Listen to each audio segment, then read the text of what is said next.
હે family, good morning, જય શ્રી કૃષ્ણ. તો કેમ છો તમે બધા? આઈ હોપ તમે બધા મજામાં છો. હું પણ મજામાં છું. અને અત્યારે વાગી ગયા છે સવારના 8:45ની આસપાસ. આજે તો હું ને શ્રીજા વહેલા નહીં ફ્રી થઈ ગયા હતા, કારણ કે જવાનું તો હોસ્પિટલ, પણ પછી ગયા છે પપ્પાને સિગ્નેચર ગઈકાલે પગમાં વાગ્યું હતું, તો બહુ સોજો આવી ગયો છે. તો જોઈએ ક્રેક વેક ના હોય તો સારું છે. આઈ હોપ કે બધું ઓલ ઓકે હોય, કંઈ મોટી ઇન્જરી ના થઈ હોય. અને હવે અત્યારે તો હું ને શ્રીજા 2 જણ બેઠા છે. શ્રીજા રમે છે રમકડા, એને રાખવી હવે દિવસે ને દિવસે અઘરી થતી જાય છે. એ રહેતી નથી એટલે હું ના ગઈ, નહીં તો મારે જવાનું હતું. હવે ખબર નહીં લોકો કેમને ચડીને આવે છે, વ્હીકલ લઈને ગયા છે. જોઈએ શું થાય છે.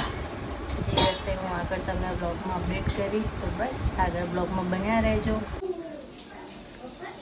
તો ફ્રેન્ડ્સ, અત્યારે વાગ્યા છે 11:30 અને હું બનાવી રહી છું જમવાનું. જિગ્નેશ ગયા હતા હોસ્પિટલ, પછી પાછા આપણે એક્સરે પડાવીને પણ 11:30 ફરી બોલાય. તો જોઈએ એક્સરેમાં શું આવે છે. જે આવશે હું આગળ તમને અપડેટ કરીશ.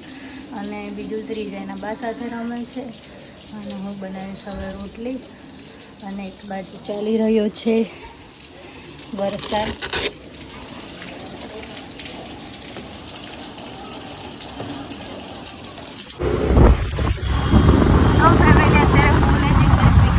બહાર થોડો સામાન લેવા માટે. શ્રીજા ઘરે સૂઈ ગઈ છે. તમને બતાવું વાતાવરણ પણ છે. વરસાદ પછી ઠંડુ વાતાવરણ છે. વડોદરાની રોડનું વાતાવરણ એટલે મીન્સ કે હવા કેટલી ઠંડી ઠંડી આવે છે. અને હું ને જિગ્નેશ બહુ ટાઈમ પછી આવી રીતે એકલા નીકળ્યા છીએ. હવે શ્રીજા સૂઈ રહે, સારી વાત છે ઘરે પહોંચતા સુધી. તો હા, સૂઈ રહેશે. મોડી ઊંઘી છે ને તો કદાચ. તો હવે ફટાફટ કામ પતાવીને ઘરે પહોંચીએ. તો ફ્રેન્ડ્સ, અત્યારે વાગ્યા છે સાંજના 6:25 અને હું ને જિગ્નેશ ગયા હતા બહાર. પછી આવી ગયા, પછી ફરી ગયા, સામાન ભૂલી ગયા હતા તો.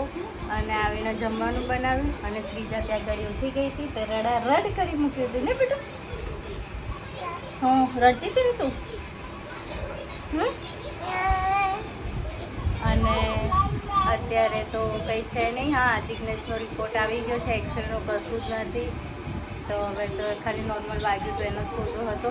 જે દવા આપી છે એનાથી મટી જશે.